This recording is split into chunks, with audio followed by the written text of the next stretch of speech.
جدا يا جدعان. فكيت له الفوطه وقلت له انا اسف مش هقدر اعملها. للاسف انا بس اسف، ثواني، انا انتوا اسف. تعرفوا كده عن النرويجي؟ كمل مش عارف الفيديو ده. اعملها. سامحني والله، مش هتهزر. اهزر ليه؟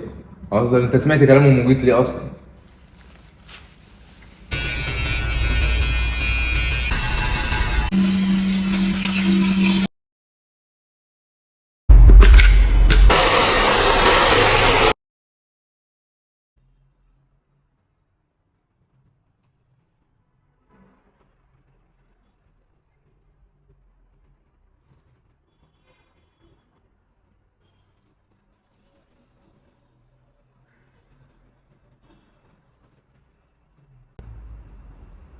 هي ولا مش هي؟